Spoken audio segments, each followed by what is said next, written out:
So, the gaming medium is packed full of eclectic experiences, new ideas, and brave innovations. Approaching a video game with a fresh perspective can grant you opportunities, and when a title promises something different, it's always going to be pretty hard to live up to that hype. And there are a lot of games that claim to offer a unique gameplay formula or quirky narrative wrinkle or revolutionary presentation, but unfortunately don't quite hit the mark exactly how they intended. It doesn't mean that the end product is bad per se and can't be improved in the future, but it is a sign that maybe the developer bit off more than they could chew and promoted an addition that wasn't fully fleshed out. So let's take a look at them. As I'm Jules, this is WhatCulture.com, and these are 10 video games that didn't go far enough. Number 10. Life is Strange. Now, for all of its shortcomings, Life is Strange is a superb example of character development done right, and overcame its issues to become one of the best games of 2015. Now, Max is a great protagonist, and players are granted the opportunity to see the fictional town of Arcadia Bay through her eyes. The story that unfolds is one of friendship, deception, and mystery, but one of the most well-known inclusions was Max's sudden ability to rewind time that gets her into and out of plenty of sticky situations. An unexpected ability is the one through line for all of Life is Strange's main characters, and though Max uses hers regularly, it never feels anything less than a lazy plot device. Alex, being an empath in Life is Strange true colors, is baked into the fabric of that story, as her ability to experience others' emotions allows us to better understand the world around her. It's essential to the journey, but Max, on the other hand, being able to rewind time, well, it's just a means to unravel what has already occurred, and Max weirdly keeps this all hidden, whereas the real solution, and indeed a much meatier story, would surely be to reveal it to more side characters, as it would then feel more substantial as a narrative thread. Number 9. Shadow of the Tomb Raider.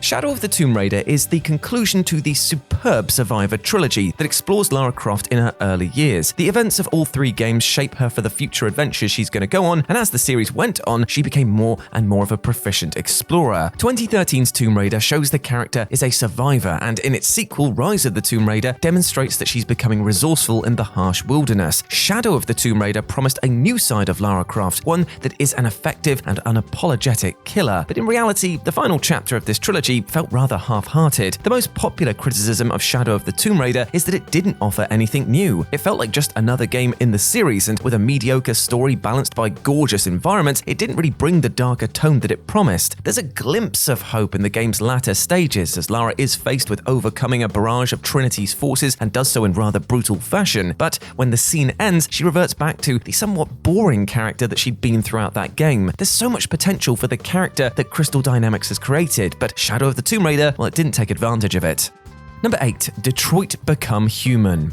Detroit Become Human is the latest game from the mind of David Cage, the director of both Heavy Rain and Beyond Two Souls. Now, telling the story of three separate androids in a futuristic Detroit, Michigan, the tale is one that is steeped in cultural and social commentary. Now, the developers' previous works meant that players knew what to expect with this game. Quantic Dream were never going to release an online shooter or intricate driving simulator, and Detroit Become Human is thoroughly in line with what came before for the Paris-based company. But where it differs from past projects was its near-future setting and approach to technology as a narrative driving force. Promotional material showcased a tense relationship between humans and androids, and the impact that a reliance on artificial intelligence has had on the Midwestern city as a whole. But the reality is that while Detroit Become Human is a great game, it spends most of its time exploring the humanity of the androids themselves instead of the way their inclusion has changed society. Connor, Marcus, and especially Kara are more compassionate than most of the humans in the game. And while this is compelling, the game didn't delve far enough into the uneasy rift between androids and humans.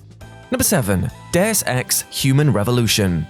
Now, Deus Ex is a franchise that has a rich history, and though the 2000 original is one of the most influential games, and say it with me kids, of all time, the series was revived in an attempt to recapture the magic. Developed by Eidos Montreal, creators of the recent Guardians of the Galaxy title, Deus Ex Human Revolution served as both a prequel and a reboot. Players take on the role of Adam Jensen, a security officer for Sarif Industries, the leading company of body-altering augmentations. The story is one that was gripping from the get-go, with Jensen attempting to make sense of the events that occur in the game's opening hours while navigating a gorgeous cyberpunk-inspired setting. Naturally, the topic of cybernetic enhancement and transhumanism comes with the territory. It's an intriguing wrinkle to the game's presentation and storytelling, but one that goes sorely underutilized throughout. The contrast between those augmented and those who are not isn't really explored in any significant way. Such a glaring divide in society should make for a compelling narrative thread, and it's ripe for further analysis, but the tale that unfolds around Adam simply just gets in the way. More needed to be done to make Deus Ex Human Revolution in keeping with the success of the original.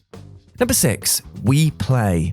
When it released in the winter of 2006, the Nintendo Wii promised an entirely new way to play. Motion controls were the flavor of the generation, and while some games like the beloved Wii Sports and unjustifiably criticized The Legend of Zelda Skyward Sword were utilizing them entirely, others didn't really bother. Nintendo themselves are rather guilty of this, as Wii Play released as a launch game for the system in most territories, and it was only really designed to be a demonstration of the technology and certainly won't be mistaken for an ambitious RPG anytime soon. However, while it sold in astronomical numbers, it failed to live up to the intended purpose of the console that it was promoting. Whereas Wii Sports took full advantage of the technology, Wii Play just didn't. Most of the minigames required the controller's pointing capabilities, so it failed to feel like anything more than an uninspired collection of menial activities that could have just as easily been played on a PC. Copies also included an extra controller, which was really the only real reason to pick it up. It missed the mark and didn't do enough as an in-house Wii-branded game. Number 5. No Man's Sky. Now, No Man's Sky, as it is today, is one of gaming's biggest redemption arcs. Revealed to the world in December 2013 and quickly becoming one of the most disappointing titles of the generation, No Man's Sky has since become a game that is almost the one that was promised. The basis of No Man's Sky was that it presented a randomly generated galaxy of over 18 quintillion planets for players to discover, understand, and survive on. And the lofty expectations were provoked further by the game's marketing. So when it released and was incredibly frugal with its aesthetic variety, the backlash was inevitable. The game didn't promote exploration anything close to what fans expected. The number of planets available was truly incredible for sure, but the volume of locations didn't mean that there was always something different to do on each one. It was a real shame, as players' minds were racing at the possibility of finding new, uninhabited lands with pockets of intrigue in every corner. When the ambition of the game's developer is the very reason that it was so underwhelming, its limitations become far more newsworthy, and it's clear to see that this wasn't what so many fans wanted it to be. All that space, and No Man's Sky still didn't go far enough with its premise. Number 4. Animal Crossing: New Horizons.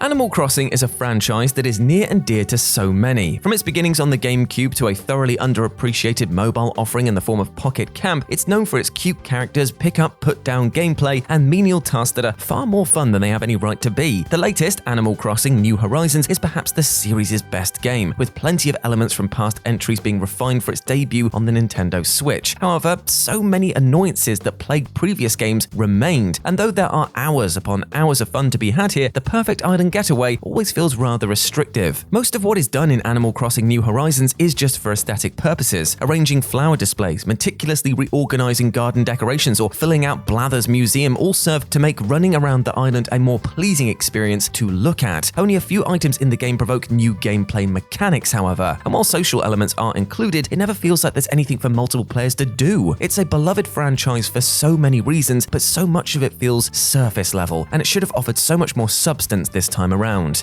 Number 3. F1 Race Stars.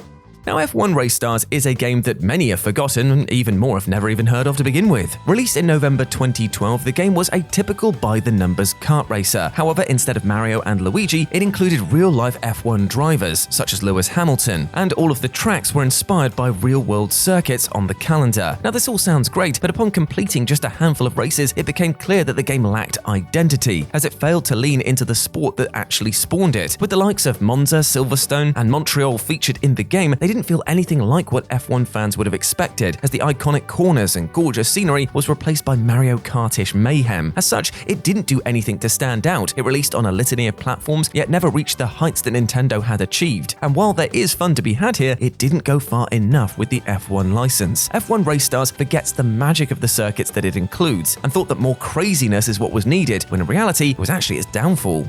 Number 2. Dead Space 3. The lofty expectations that were set by its predecessors meant that Dead Space 3 was always pretty much doomed to fail. The original is one of the most beloved horror games ever, presenting an engaging story, plenty of violence, and claustrophobic, unsettling level design. And while the sequel was slightly less revered, it was still met with high praise. Dead Space 3 released in the early stages of 2013, a year that would be packed with genre-defining titles like Grand Theft Auto 5, The Last of Us, and Dota 2. It built upon the first two in a number of ways, with tighter gameplay and a new upgrade system leading the charge. However, in the pursuit of innovation, it forgot what made the franchise so great to begin with, and that was the horror. Dead Space 3 just isn't scary, as the narrow corridors and tense combat encounters are few and far between. Action was the flavor of Dead Space 3, and like the Resident Evil series before it, the emphasis on Hollywood-esque set pieces only served to damage the game's horror-driven identity. Dead Space 3 went too far with its action, and as such, it didn't have time to go far enough with its approach to tension, intrigue, and fear. And number 1, Mortal Kombat, the SNES version. Now, the Mortal Kombat series is one that is as hated as it is loved. It's one that offers intricate fighting mechanics and tough competition while also being a visual marvel with its liberal and rather controversial use of blood, guts, and gore. Fatalities have been the topic of much chatter over the years, with many believing them to be too brutal for the gaming medium. For fans, Mortal Kombat wouldn't be the same without them, and its unapologetic approach to violence has quickly become part of its charm. When the arcade original arrived on home consoles, there was a clear divide in the way with which Sega and Nintendo handled its release. The former opted for a straight port of the arcade classic, whereas the Super Nintendo version censored the mature content, and as such, the game lost one of the very things that made it unique. With Street Fighter 2 releasing a whole year before, there was no real reason to pick up the SNES version of Mortal Kombat, as its clunky controls and lack of gore made sure that it was nothing compared to Capcom's crowning achievement. It didn't do enough to separate itself from the crowd, so most players just opted to play it on the Sega Genesis instead. And there we go, my friends. Those were 10 video games that didn't go far enough. I hope that you enjoyed that, and please let me know what you thought about it down in the comments section below. As always, I've been Jules. You can go follow me over on Twitter at RetroJ, or you can swing by Live and Let's Dice, where I do all of my streaming outside of work, and it'd be great to see you over there. But before I go, I just want to say one thing. I hope you're treating yourself with love and respect, my friend, because you are a massive ledge, and don't let anyone or anything else tell you otherwise, alright? I want you to go out there and absolutely smash your life goals today. I believe in you, my friend. As always, I've been Jules. You have been awesome. Never forget that, and I'll speak to you soon. Bye.